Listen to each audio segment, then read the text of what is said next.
12th bio की class में आज आपका स्वागत है। आज हम ट्रांसपिरेशन वाष्पोत्सर्जन के बारे में पढ़ेंगे। ट्रांसपिरेशन वाष्पोत्सर्जन जो है देखते हैं किसे कहते हैं। सबसे पहले हम ये देखेंगे कि वाष्पोत्सर्जन की परिभाषा क्या है। वाष्पोत्सर्जन जो है पौधे द्वारा अवशोषित पानी को अतिरिक्त मात्रा को शरीर से बाहर निकालना, पादप शरीर से बाहर निकालना वाष्पोत्सर्जन कहलाता है। यह कार्य पत्तियां करती है और पत्तियों में उपस्थित रंध्र के द्वारा पानी जो है अतिरिक्त पानी बाहर निकलता है। हम देखते हैं कि पादप जड़ के मूल रोमों द्वारा मृदा से पानी अवशोषित करता है और जाइलम की कोशिकाओं के द्वारा पानी को ऊपर चढ़ाकर पौधे के शीर्ष या अन्य वायवीय भागों तक पहुंचाता है। यह अन्य वायवीय या पौधे के भागों में पहुंचाने पर पौधे अपनी उपापचय क्रियाओं को पूरा करते हैं, जिसमें पानी भी भाग लेता है। पानी पौधे के अंदर बहुत कम मात्रा में जो है वो काम में आता है। उपापचय क्रियाओं में बहुत कम मात्रा में काम में आता है और इसके अतिरिक्त पानी की मात्रा जो है 90% तक अवशोषित की जाती है और इस अतिरिक्त मात्रा को पानी से पौधे से बाहर निकालना भी आवश्यक है।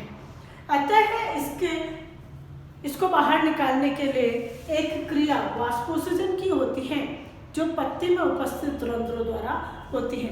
पत्ती में उपस्थित रंध्र जो है पानी को वाष्प के रूप में परिणित करके बाहर निकालते हैं और यह क्रिया कहलाती है वाष्पोत्सर्जन। वाष्पोत्सर्जन पत्तियों में रंध्रों के अलावा कुछ अन्य भागों से भी वाष्पोत्सर्जन होता है और उसे अलग अलग प्रकार में बांटा गया है, जो कि 3 प्रकार में है। पहला रंध्रीय वाष्पोत्सर्जन, दूसरा उपत्वचीय वाष्पोत्सर्जन, तीसरा वातरंध्रीय वाष्पोत्सर्जन। पहला रंध्रीय या स्टोमेटल ट्रांसपिरेशन। जैसा कि हम जानते हैं कि सामान्यतः सभी पादपों में पत्तियों में रंध्र पाए जाते हैं और उन रंध्रों के द्वारा वाष्पोत्सर्जन होता है, वह रंध्रीय वाष्पोत्सर्जन कहलाता है। यह 50 से 97% पादपों में यही रंध्रीय वाष्पोत्सर्जन क्रिया होती है। कुछ पादपों में रंध्रीय वाष्पोत्सर्जन के साथ साथ उपत्वचीय वाष्पोत्सर्जन होता है।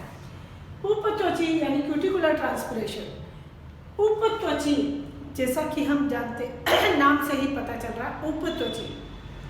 पहले तो हम देखेंगे कि किन पादपों में उपत्वचा पाई जाती है। ऐसे पादप जिनकी कोशिका भित्ति मोटी होती है, उनका आवरण मोटा होता है, यानी कि मरुदभित्त पादपों की पत्तियों में या तनों में जो है वहाँ क्यूटिकल की परत पाई जाती है और उस परत के द्वारा कुछ भाग जो है नष्ट हो जाता है या टूट जाता है और उस टूटे हुए भाग से मरुदभित्त कोशिकाओं में मरुदभित्त पादपों की क्यूटिकल कोशिकाओं में टूटने से वहाँ पर जो है एक छिद्र बन जाता है और उस छिद्र के द्वारा वहाँ पर वाष्पोत्सर्जन होता है। जैसा कि हम देखते हैं कि जो क्यूटिकल की परत है वह पानी के लिए अपारगम्य है। पानी को वह बाहर निकलने देने में सक्षम नहीं होती है। अतः यहाँ पर कुछ कोशिकाओं में टूटकर गैप बन जाता है, छिद्र जैसा गैप बन जाता है और उस छिद्र जैसे गैप के द्वारा ये पानी वाष्पोत्सर्जन की क्रिया होती है। तो उपत्वचीय वाष्पोत्सर्जन जो मरुदभित्त पादपों के अंदर पाया जाता है, चाहे पत्ती हो चाहे कोई भी भाग हो, उसमें क्यूटिकल की परत होती है। जैसा कि हम जानते हैं कि पत्ती में रंध्रों के द्वारा वाष्पोत्सर्जन होता है, तो पत्ती में अगर क्यूटिकल की परत है जो पानी के लिए अपारगम्य है, उससे पानी कैसे निकलेगा? तो उसके लिए यहाँ पर क्या होता है, वाष्पोत्सर्जन की क्रिया तो होनी आवश्यक है, क्योंकि अतिरिक्त पानी को बाहर निकालना है। तो यहाँ क्यूटिकल की परत के बीच कोशिकाओं में कुछ दूरी हो जाती है या कोशिकाएं नष्ट हो जाती हैं, जिससे छिद्र जैसी संरचना बन जाती है और इससे वाष्पोत्सर्जन होता है। तो यह कहलाता है क्यूटिकुलर ट्रांसपिरेशन। देन नेक्स्ट आता है वातरंध्रीय या लेंटिकुलर ट्रांसपिरेशन। वातरंध्रीय ट्रांसपिरेशन, पहले तो हम देखें कि वातरंध्र किसे कहते हैं। वातरंध्र किसे कहते हैं? रंध्र और वातरंध्र। रंध्र तो पत्ती में उपस्थित छिद्र रंध्र कहलाते हैं। वातरंध्र जो है पत्ती के अतिरिक्त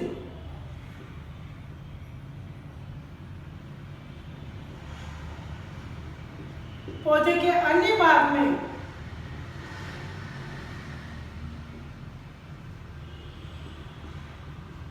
छिद्र होते हैं, उन्हें वातरंध्र कहते हैं। और उन छिद्रों से जो है पानी बाहर निकलता है, तो वह कहलाता है वातरंध्रीय वाष्पोत्सर्जन। वातरंध्र पौधे के अन्य भाग से, पत्ती के अलावा अन्य भाग पर जो छिद्र होते हैं वो वातरंध्र कहलाते हैं, और उन वातरंध्रों के द्वारा पानी पौधे से बाहर निकलता है, वह कहलाता है वातरंध्रीय वाष्पोत्सर्जन। तो इस तरह से ये तीसरा वाष्पोत्सर्जन जो है वातरंध्रीय लेंटिकुलर वाष्पोत्सर्जन है। यह सामान्यतः जो काष्ठीय पादप होते हैं, जो बहुत ही कम पाए जाते हैं, 0.1%, उन 0.1% पादपों में जो है वातरंध्रों के द्वारा वाष्पोत्सर्जन होता है।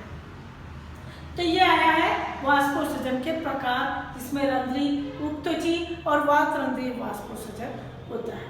अब आता है रंध्रों में, पत्ती में उपस्थित रंध्र के द्वारा वाष्पोत्सर्जन होता है।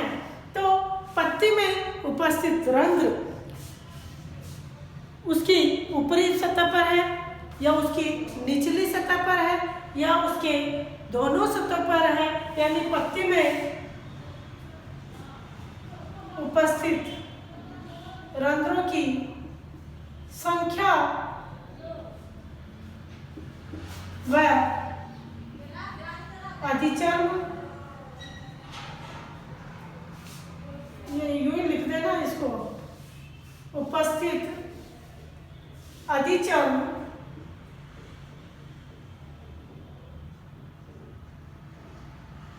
में संख्या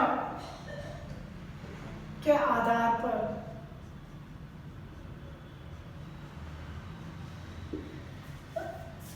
रंध्रीय वाष्पोत्सर्जन को 3 भागों में बांटा गया है।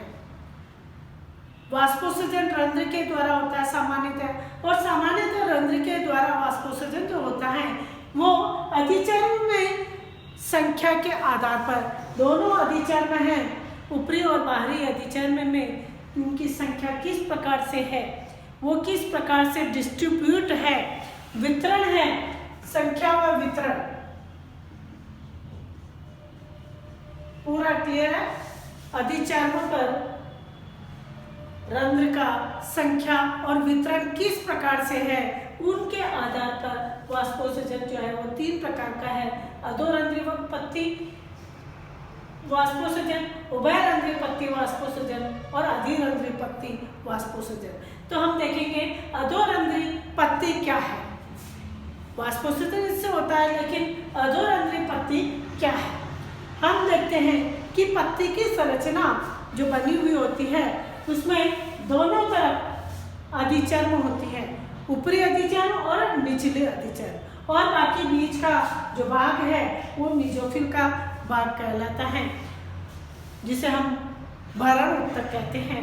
तो ऊपरी अधिचर्म और निचले अधिचर्म दोनों पर रंध्रों की संख्या किस प्रकार से है।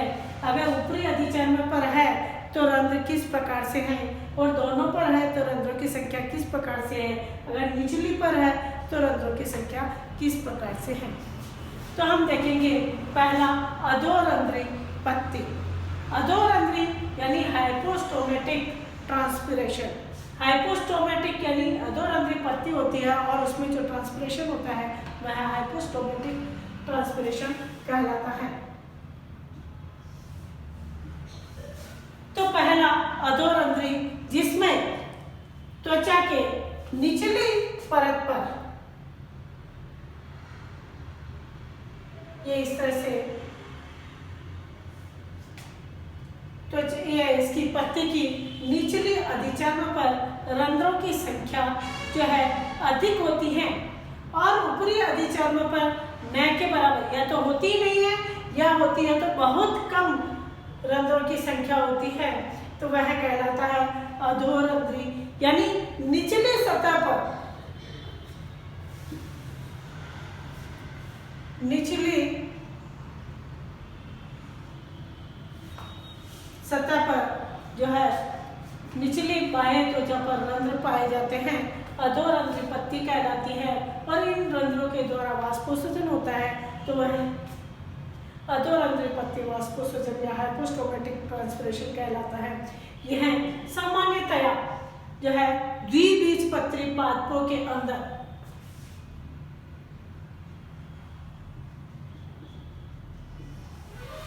द्विबीजपत्री पादपों के अंदर जैसा कि हम देखते हैं कि द्विबीजपत्री पादप या इनकी पत्ती को हम कहते हैं पृष्ठधारी।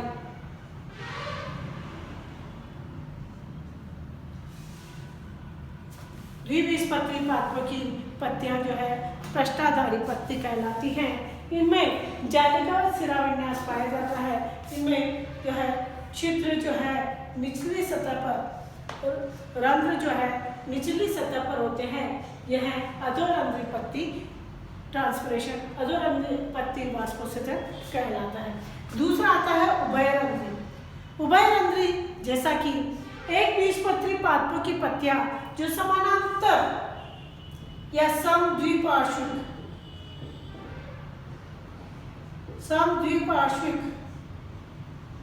पत्ती होती हैं। इन पत्तियों में रंध्रों की संख्या दोनों सतह पर समान होती है। दोनों सतह पर दोनों अधिचर्म पर रंध्रों की संख्या समान होती है। वह उभयरंध्री पत्ती एपिस्टोमेटिक ट्रांसपिरेशन कहलाता है और एक बीजपत्री पादपों के अंदर यह पत्तियां पाई जाती है। तीसरा आता है अधिचर्मी पत्ती अधिरंध्री पत्ती। अधिरंध्री यानी कि ऊपरी परत पर ऊपरी बाह्य त्वचा पर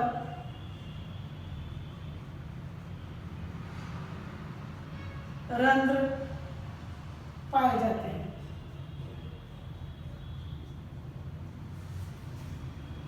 ऊपरी बाह्य त्वचा पर रंध्र पाए जाते हैं और इन रंध्रों के द्वारा वाष्पोत्सर्जन होता है, वह कहलाता है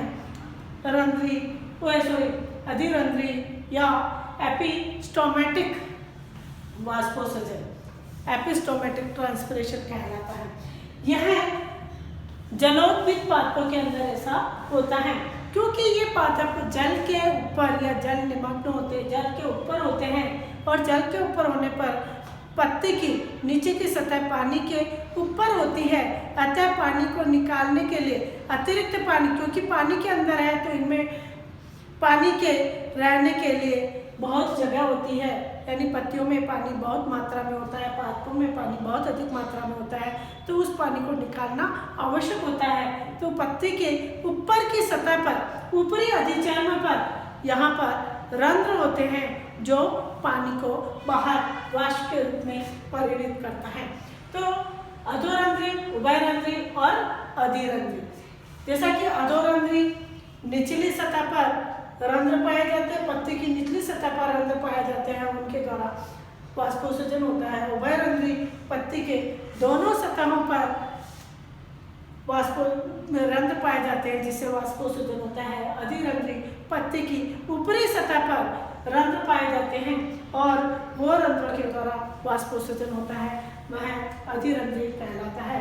तो अधोरंध्री का उदाहरण है द्विबीजपत्री, उभयरंध्री का उदाहरण है एक बीजपत्री और अधिरंध्री का उदाहरण है जलोद्भिद पादप। तो ये है हुआ आपके रंध्रीय वाष्पोत्सर्जन। रंध्र किस तरह से पत्ती में उपस्थित है और उनके द्वारा किस प्रकार से वाष्पोत्सर्जन हो रहा है, यह कहलाता है रंध्रीय वाष्पोत्सर्जन।